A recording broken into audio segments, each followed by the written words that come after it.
And so with us just being patient, still being ready, anticipating the throws, and then on time with them. Yeah, and evaluating the middle of their secondary. I know there's the secondary, I'm sorry, the middle of their defense, the linebackers. So what are you seeing there? Are you expecting more? Do they do a lot of you said odd, even fronts? So obviously they change things up quite a bit. But talk about what they do up front there. Yeah, they'll mix it up with their front, with the odd and the even, and with their backers. They do a good job of always keeping their, safety or a nickel guy in coverage and letting the linebackers just be able to, play the run, be physical, and just be sound, in their gaps and their assignments.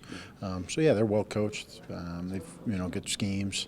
Will be a good challenge for us. In terms of decision making, the option right with Taysom, are you seeing his decision making improving with the more experience he's getting and more reps he's getting in games? Yeah, I mean, the more we do it, the better we'll get at it, and he's been good with that. And it's just a matter of continuing, be disciplined, not be overly aggressive, with trying to pull it too much, but also at the same time not being passive and giving it when we should pull. So just being consistent with the keys, being decisive, and trust what you see. Have there been times where Taysom's been trying to do too much, maybe trying too hard to make plays? Every game when you grade it, there's always a handful of plays that with any quarterback that you're like, you just did too much right here, made a bad read, a bad decision, and so he's had a few of those every game. But even early, he's been pretty good about being consistent, being disciplined, trusting what he's seeing. But there's always a few of those where you look back and say, hey, you missed this, or hey, you just need to go ahead and that's not your play. Just give it or do this, do that. Don't try to do too much there.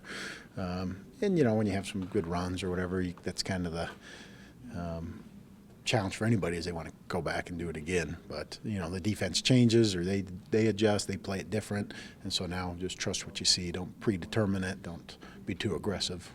I talked to Michael Lisa a little bit about it yesterday, just as far as in the blue zone struggles. And he's like, I think guys might be thinking too much, trying too hard, feeling, tensing up instead of just letting kind of the offense flow. Is that something that, a quarterback has to kind of take on themselves and make sure that offense keeps its rhythm as opposed to maybe trying to do too much or force things in that blue zone? Yeah, and the other thing you face when you get down there is everything's just tighter. The windows are tighter, the D can be more aggressive because they don't have that threat of giving up the big play behind them because you just run out of room. And most defensive guys get more aggressive in their schemes, and so it's you just need to be a little quicker. With anything, if you kind of got this going down the field, your tempo going down the field, your decision making, and then when you get in the blue zone, it just needs to speed up just a little bit because everything's just a little smaller and a little quicker and a little tighter, and so you have to be most efficient, and that's the unique challenge most of the time is you've ran several plays, you're getting tired, and you're getting down there, and so now you have to be at your best when you're there, and so. We've been fortunate to start a few drives down there, with good kick returns and then just getting in that mindset right away. Just, all right, we're in the blue zone. Let's speed it up. Let's tighten it up, and let's anticipate this being quicker. How do you develop, Taysom is mature, of course, from where he's at, but how do you continue to help him develop that, that understanding of when to push it further and when to relax?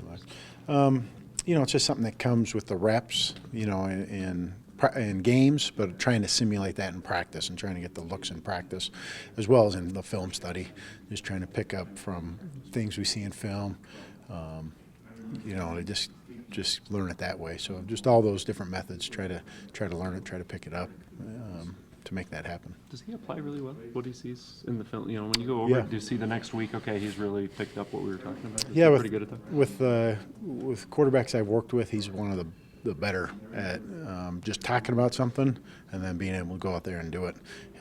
He's pretty good about it, and he's pretty good about learning from something that happens once. The next time he's usually made the adjustment and is back at it. So he's very smart and picks it up pretty well.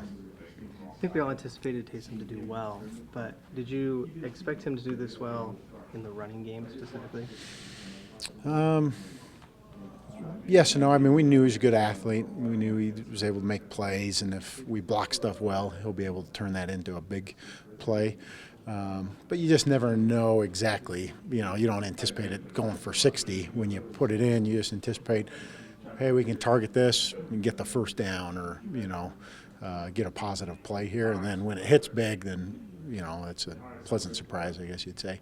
So, so when we hit it clean, we're not surprised when he can turn it into the big play. But you're not always just anticipating him hitting the big one. You're just trying to get a first down and move the chains. So the offense wasn't necessarily designed for him to be the leading rusher per se. No. Like, you look at that one touchdown, the long one he had, it's third and a couple. We got it targeted up to move the chains, and then, hey, everything gets perfect and we're able to split it for a long run, then that's great. But, yeah, you don't go into it thinking, hey, this is going to be a 50-yarder, You just go into it thinking we can get a hat on a hat and move the chains here. This offense is designed to be more of kind of a read option offense. How much is him running the ball his decision? How much is it kind of a pre-snap kind of call from the sideline? A little of both. There's some plays that are just, it's designed one way or the other. It's either an automatic QB run or a give. But then there are ones that are decisions that are made real time. Ball snapped, you're keying somebody, and then you're giving or pulling off him. And so it's a little of all those.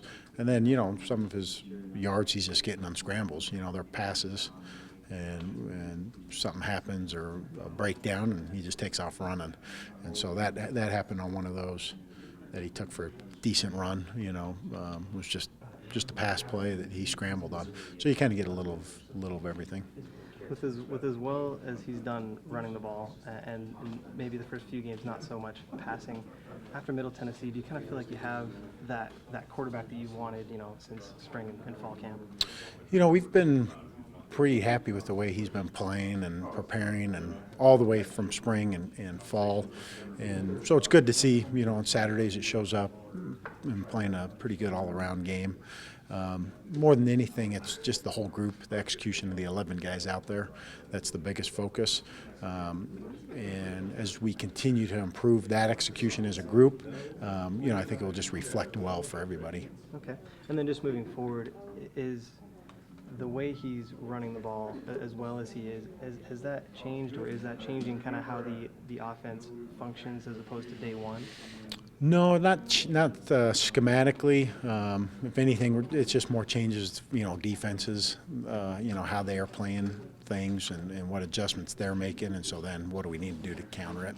But we're more than happy if letting our backs run it every time and him not getting any runs, and vice versa. So just whatever they give us, we want to take advantage of.